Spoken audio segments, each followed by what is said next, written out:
संकल्प शक्ति को दृढ़ कैसे बनाएं? संकल्प का अर्थ है शक्तिशाली इच्छा। एक इच्छा जो शक्तिशाली हो, जो आपके जीवन का लक्ष्य हो। इसका उदाहरण है खाना। आपको खाने के लिए कितनी संकल्प शक्ति चाहिए? बहुत शक्तिशाली इच्छा है वो। उसको थोड़ी देर के लिए आप भूल सकते हैं, लेकिन हमेशा के लिए नहीं। वो अपने आप आ ही जाती है। बहुत शक्ति उसमें क्यों है? क्योंकि जीवित रहने के लिए वो ज़रूरी है खाना। वो शक्तिशाली इच्छा के रूप में आएगी वो वृत्ति। तो जो आपके जीवन का लक्ष्य है, वो आपके जीवन को अर्थ देने के लिए ज़रूरी है, तो वो आएगा, उसमें शक्ति होगी। वही संकल्प है। जिसको किए बिना आपको चैन न मिले, कोई अर्थ न रहे जीवन में, निरर्थक जाए वो जीवन, जिस इच्छा को पूर्ण किए बिना, वही आपका संकल्प है। तो उसे शक्तिशाली बनाना तभी संभव है जब वो आपका जीवन लक्ष्य बन जाए, कि उसके बिना कुछ और पसंद ना आए आपको, किसी और कार्य में मन न लगे, केवल वही एक इच्छा दिखे और कुछ नहीं दिखे। आप किसी भी चीज़ से भ्रमित ना हो, आपका जो ध्यान है कहीं भटके ना, बुद्धि कहीं और जाए ना, कुछ और पसंद ही ना आए। केवल वो जो आपका संकल्प है, जो आपकी जीवन की इच्छा है सबसे बड़ी, तो हम कहेंगे अब संकल्प में शक्ति है और कुछ नहीं चाहते आप। इसको हम कहते हैं एकाग्रता, कि एक ही चीज़ चाहिए। अगर ध्यान भटकता है, कभी वो ये भी नहीं चाहिए, वो भी नहीं चाहिए, पता ही नहीं क्या चाहिए, जीवन का क्या लक्ष्य है पूछा जाए, पता नहीं क्या है। वो जो मेरे माँ बाप ने बताया था वही कर रहा हूँ मैं आजकल, या जो मेरे पड़ोसी या दोस्त करते हैं वही करता हूँ।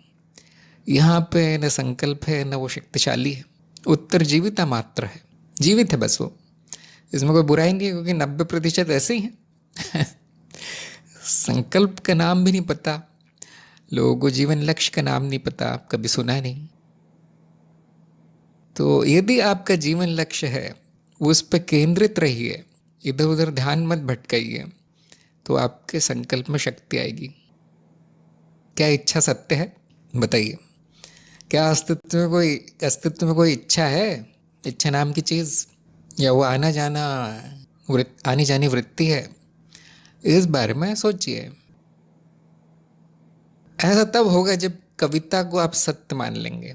जो कविता की में कहा गया है, उसको आप पूरी तरह शाब्दिक रूप से ले लेंगे कि हाँ, जो शब्द लिखे गए हैं उसका कोई और अर्थ नहीं है, जो लिखा गया वही सही है। तब ये समस्या होगी। इसलिए इधर उधर सुन के ज्ञान नहीं होता। देखिए, व्यवस्थित रूप से गुरु की शरण में विधिपूर्वक चलने से ही ज्ञान होगा। ऐसे अब एक शब्द उधर, कविता इधर, गीत उधर, संस्कृत इधर, फ्रेंच उधर, ऐसे इसको ज्ञान नहीं कहते हैं।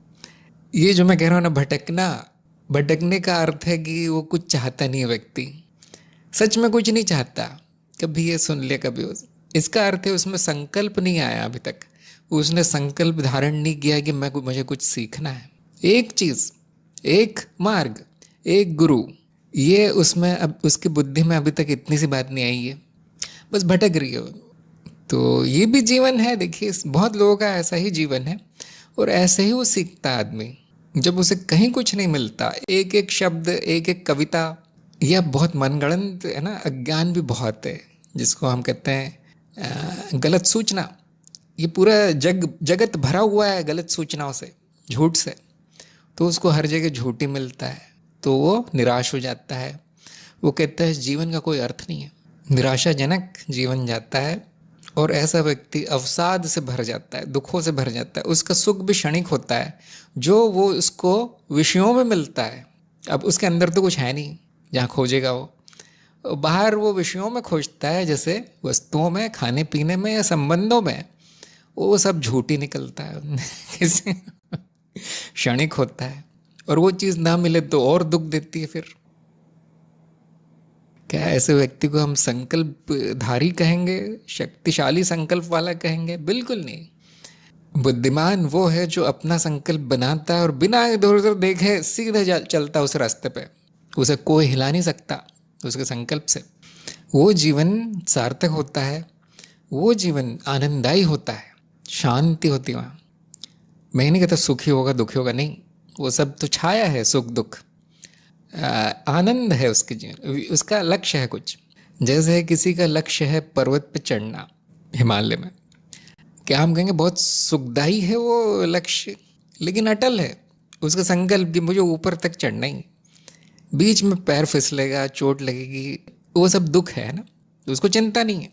और उसको जो चढ़ने से जो सुख मिलता है अपनी मनोकामना पूरी करने से, वो सुख है। उसकी वो यात्रा आनंददायी है, क्योंकि वो इधर उधर नहीं देख रहा, संकल्प शक्तिशाली है। और फिर वो जब ऊपर पहुंच जाता है चोटी पे, तो वो कहता है मेरा जीवन पूर्ण हुआ। वो ये नहीं कहता कि सुखी था दुखी था मेरा जीवन, आराम था, मैं बाकी लोगों से अच्छा हूँ, वो ये सब नहीं कहता। वो कहता है ये जीवन सार्थक हुआ, क्योंकि मेरा जो संकल्प था वो पूर्ण हुआ, मेरे जीवन का लक्ष्य पूर्ण हुआ। ऐसे ही आप लोग भी देखिए, सभी को मैं कहता हूँ, अभी तो ज्ञान मार्ग भी नहीं है, ये तो बहुत सामान्य ज्ञान की बात है। सबके जीवन में एक लक्ष्य होना चाहिए।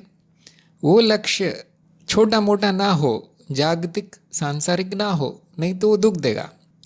वो बड़ा हो, जिसका कि आपके लिए अर्थ हो, किसी और के लिए नहीं, आपके लिए, और उसको पूर्ण करने में लग जाइए।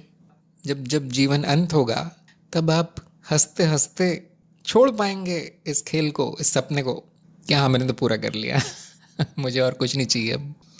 ये मुक्ति है, जो कुछ नहीं करता, जिसकी इच्छाएं बच जाती है, जिसको पता ही नहीं मेरी क्या इच्छा थी, उसकी मुक्ति नहीं है। वो बार बार होता रहेगा, सपना चलता रहेगा।